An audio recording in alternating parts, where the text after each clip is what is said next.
जगन्नाथ को एत विश्वास मोर जगन्नाथ प्रति आसीगला अनुभूति मोर जगन्नाथ अनुभूतिटा कहूँ आपको जो मोर स्वामी थे मुझे जगन्नाथ मंदिर से जो नाकेर बांधिकी जो नौले भार भार कर अभड़ा सब देखिकी प्रथम दर्शन मोर जगन्नाथ से किसी जान नी जगन्नाथ विषय केवल मो स्वामी तो देह खराब मुझे सब स्वामी पाखे थाए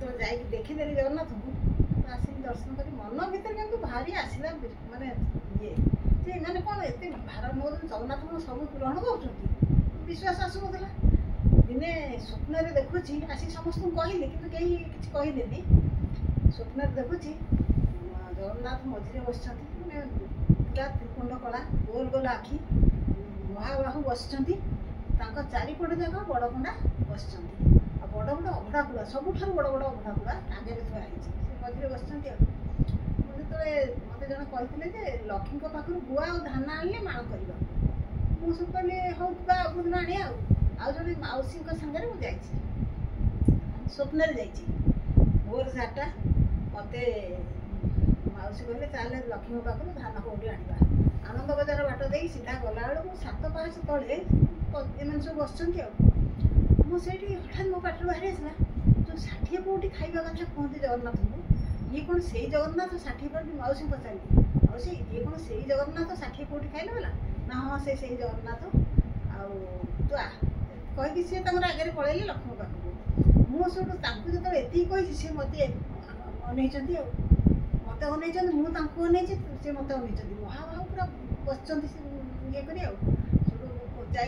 पछे पछे जा लक्ष्मी पहाच पाखे पहुँची गली से मुझे खाली कहता हे प्रभु मैंने से समयटा मोर एत आसीगला मोर नाला से किसी ये तापर मोर पहाच देह गोड़ बाजी निद भांगला जगन्नाथ मैंने स्वप्न मध्यम से जनईदे जे प्रकृत से अभड़ा ग्रहण करती मुझे गोटे मन सन्देह था होटेल कर कौन गोटे भावुँच से नाला जहाँ मुझे जानली तापर जो विश्वास आसीगला मो स्वामी तो देह खराब मेडिकल एडमिशन होता लास्ट समय देह बहुत असुस्थ मसे 9 दिन रही लास्ट बेलू से समय से बहुत व्यस्त होकर कांदिले मोर कि तापर मो जगन्नाथ पूरा विश्वास आसला जे प्रभु अच्छा मोर कर्म और कर्तव्य कर चली से समय कांदिले मो स्वामी जे तू मोर सेवा कर तो सेवा किए कर मुझे बेड्रु ओह्ल हाथ टेकीदेली प्रभु को हाथ टेकीदेली पूरा उपरको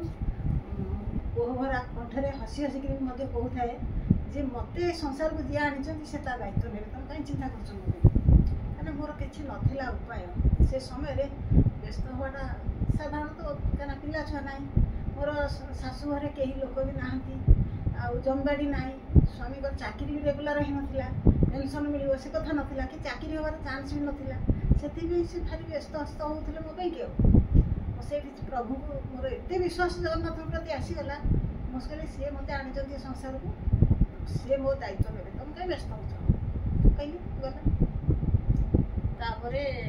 चलीगले स्वामी स्वामी जावापर बहुत दुख भितर एत बड़ दुनिया एका हो गली संपूर्ण होगला पाखे कहीं ना जी जमी बंधु बांधव आसते सुधीघर सरीगला 14 दिन समस्ते समस्त बाटे पलैले मो स्वामी टी क्षीर खाइबे बोली गोटे गाई रखी से गाईटी से दिन जन्म कला मुझे कौन कली ना जाकि ठाकुर पाखे जो सब तो ठाकुर डाके कांदे बहुत पूरा शून्य हो गला संपूर्ण माने एत शून्य हो गला जे मत एका एका 14 दिन स्वामी शुद्धिघर गला 14 दिन से मत कही मोर अस्थिटा को गंगार नहीं कि विसर्जन कर अस्थि टी स्थापन करदेली गोटे गच पाखे मैंने रखीदेली रखिकी मटी टे देकर से बोतल धीरे थाए अस्थि रखीदे कौ दिन नहीं गंगार पकई मत कही मरिया पूर्व जहाँ जहाँ सब कही संतान पिला छुआ ना तेणुक जब पोषे पुत्र ग्रहण करूँ भाई भाई 4 जन अच्छा स्वच्छ मन जी दब आणबू जदि तोर दरकार हुए एमती भी कहले तोर दरकार हुए आउ कौटू आणबूनी अनाथ आश्रम आणबू कही से कथा मुझे गुरुत्व दे नी कहीं अनाथ आश्रम आने कि कौट आने से समय आसिले जहाँ हम ଠାକୁରଙ୍କୁ ଡାକେ, ବିଶ୍ୱାସ ଥାଏ କେମିତି କ'ଣ କରିବି, କେମିତି ବଞ୍ଚି ରହିବି। ଜୀବନଟା ତ ନିଜ ଇଚ୍ଛାରେ ଆସିନି କି ନିଜ ଇଚ୍ଛାରେ ଯାଇପାରିବନି।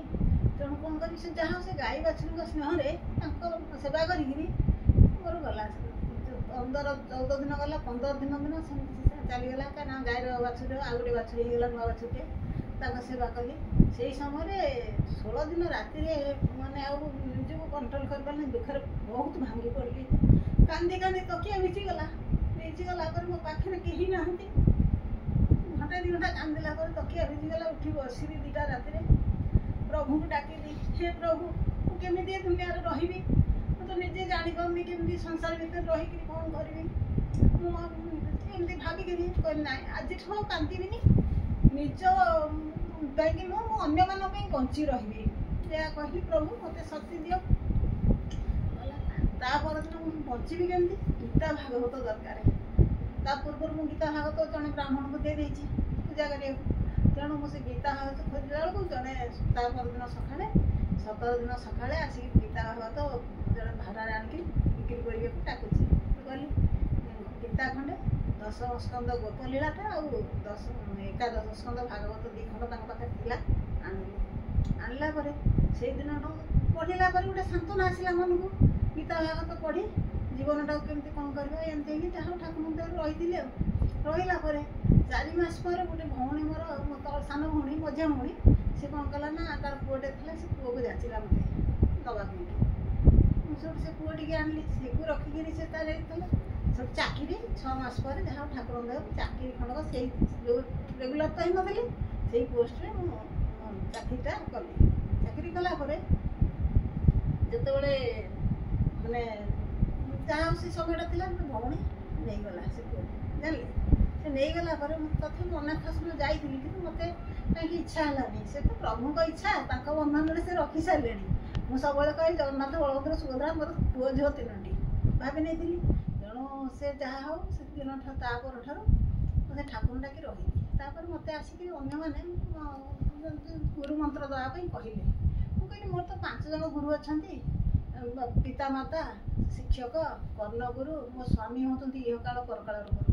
ତେଣୁ ମୋର ଆଉ ଜଣେ ସଦ୍ଗୁରୁ ଦରକାର। ସେ କେଉଁଠି ଅଛନ୍ତି ମୁଁ ଜାଣିନି। ତେଣୁ ଜଗନ୍ନାଥଙ୍କ ପାଖରେ ମୁଁ ପ୍ରାର୍ଥନା କରୁଛି, ଜଗନ୍ନାଥ ହିଁ ସେ ସବୁ କରିବେ ଠିକ୍। ଜଗନ୍ନାଥଙ୍କ ପାଖରେ ପ୍ରାର୍ଥନା କରିଥିଲି। ଯାହା ହଉ ସେ ବହୁତ ମାନେ ଜୀବନରେ ଏତେ ଅନୁଭୂତି ଜଗନ୍ନାଥଙ୍କ ବିଷୟରେ କ'ଣ କହିବି, ବହୁତ ଅନୁଭୂତି ଅଛି ମୋର। ଜଗନ୍ନାଥଙ୍କୁ ସାକ୍ଷାତରେ ବି ଦର୍ଶନ କରିସାରିଛି। ତାପରେ ମୁଁ ସେ ଠାକୁରଙ୍କୁ ଡାକିବାରୁ ସେ ଠାକୁର ମୋତେ ଆଣିକିରି ଏଇ ଗୁରୁଙ୍କ ପାଖରେ ଛାଡ଼ିଛନ୍ତି। ଆଉ ଜୀବନରେ ଆଉ ବହୁତ ଗୁରୁଙ୍କ ପାଖକୁ ଜଗନ୍ନାଥଙ୍କ ସାଙ୍ଗରେ ବହୁତ ଦିନ ହେଇଗଲା। 2019 ମସିହା ବାତ୍ୟା ପରେ ମୁଁ ଜଗନ୍ନାଥ ମନ୍ଦିରରେ ରାତି 1ଟାରୁ 3ଟା ପର୍ଯ୍ୟନ୍ତ ଜଗନ୍ନାଥଙ୍କୁ କହିଲି ସବୁ କଥା, ପିଲାଦିନର ଘଟଣା ସବୁ ଯାହା ଯାହା ହେଇଥିଲା ସବୁ କହିଲି। କହିଲା ପରେ ମୁଁ ସେଦିନ କାନ୍ଦିକି ମାନେ ଏମିତି ଭାବ ଆସିଯାଇଥିଲା ଯେ ମୁଁ କହିଲି, ମୁଁ କାନ୍ଦୁଛି, ତୁ ହସୁଛୁ, ମୋତେ କିଛି କହୁନୁ। ଆଉ ତାପରେ ମୋତେ ଏମିତି ଗୋଟେ ଦୃଶ୍ୟ ଦେଖେଇଦେଲେ, ମୁଁ ସେଠୁ ନିଜ ଭୁଲଟାକୁ ସ୍ୱୀକାର କଲି। କାହିଁକିନା ମୁଁ ଆସିକି କହିଥିଲି ତ ପ୍ରଭୁଙ୍କୁ ଯେ ଠାକୁର, ମୁଁ ଏତେ ଦୁଃଖରେ ଅଛି, ଏତେ କଥା କହିଲେଣି, ମୋ ଗୁରୁ କେଉଁଠି ଅଛନ୍ତି, ମୋର ସଦ୍ଗୁରୁ କେଉଁଠି ଅଛନ୍ତି, ମୁଁ କହୁଛି, କିନ୍ତୁ ତୁମେ ଏପର୍ଯ୍ୟନ୍ତ ମୋତେ କିଛି ବାଟ ଦେଖେଇଲନି। ହଉ ଏମିତି ହେଇକି ରହିଥିଲି। ତାପରେ ମୋର ଭୁଲଟାକୁ ମୁଁ ସ୍ୱୀକାର କଲି। ମୁଁ କହିଲି ମୋର ଜଗନ୍ନାଥ କଥା କୁହା, ଜଗନ୍ନାଥ ଦରକାର, ଯିଏକି ମୋତେ ମୁଁ ଯେଉଁଟା କରୁଛି ଭୁଲ କରୁଛି କି ଠିକ୍ କରୁଛି ମୁଁ ନିଜେ ଜାଣିପାରୁନି। ତେଣୁ ମୋତେ ଜଣେ ମାର୍ଗଦର୍ଶକ ଦରକାର। କିନ୍ତୁ ସେ ମାର୍ଗଦର୍ଶକ ଗୀତା ଭାଗବତ ଯେଉଁଠି ଥିବ, ଆଉ ଯେଉଁଠି ଜଣେ ସଦ୍ଗୁରୁ ମୋର ଦରକାର। ଆଉ ସେ କେଉଁଠି ଅଛନ୍ତି ମୁଁ ଜାଣିନି। ଏମିତି ହେଇକି ରହିଥିଲି। 19 ମସିହା ଗଲା। 2000 ମସିହା ସେପ୍ଟେମ୍ବର ମାସ 2 ତାରିଖ ମୁଁ ତ ଚାକିରି କରିସାରିଥିଲି। ଅକ୍ଟୋବର ମାସରେ ମାନେ 29 ଦିନ 13 ଏକ୍ସପେକ୍ଟ କଲେ, ମୁଁ ଚାକିରି ପାଇଲି ଅକ୍ଟୋବର ମାସ 12 ତାରିଖରେ। ସେଇ ସିଲା ରହିଲି ଆଉ ଟେମ୍ପୋରାରୀ, ଆଉ ରେଗୁଲାର ହେଇନଥିଲା। କିନ୍ତୁ 19 ମସିହାରେ ରେଗୁଲାର ହେଇଗଲା ମୋର।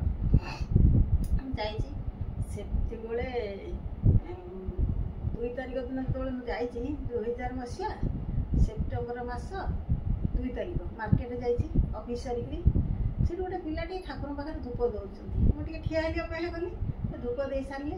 ମୁଁ ପଚାରିଲି, ବୋଲି ବାପା କେଉଁ ଠାକୁର ପୂଜା କରୁଛ କି? ନା ଆମର ଗୁରୁଦେବଙ୍କୁ ପୂଜା କରୁଛି। ମୋର ସେଇଠୁ ଗୋଟେ କ'ଣ ଆସିଗଲା ଆକୁଳତା। ସବୁବେଳେ ଖୋଜୁଥିଲି, ଆକୁଳତା ଆସିଗଲା ଯେ ମୋ ଗୁରୁ କେଉଁଠି ଅଛନ୍ତି। ସମସ୍ତେ ସମସ୍ତଙ୍କ ଗୁରୁଙ୍କୁ ପାଇଲେ, ମୁଁ ଆଜି ଯାଏ ସଦ୍ଗୁରୁ ପାଇନି। ସେଉଠୁ ଆସିଲି, ଜଗନ୍ନାଥ ବଳଭଦ୍ର ସୁଭଦ୍ରାଙ୍କ ବିଗ୍ରହ ରଖିଥିଲି, ସେଇଠି ସଞ୍ଜ ଦେଲି, ଆଖିରୁ ଧାର ଧାର ଲୁହ ଛୁଟୁଥାଏ। ତାପରେ ଆଉ ଲୁହକୁ କଣ୍ଟ୍ରୋଲ କରିପାରିଲିନି। ମୋ ଗୁରୁ କେଉଁଠି ଅଛନ୍ତି, ମୋର ଗୁରୁ ଦରକାର, ଏମିତି ଥିଲି।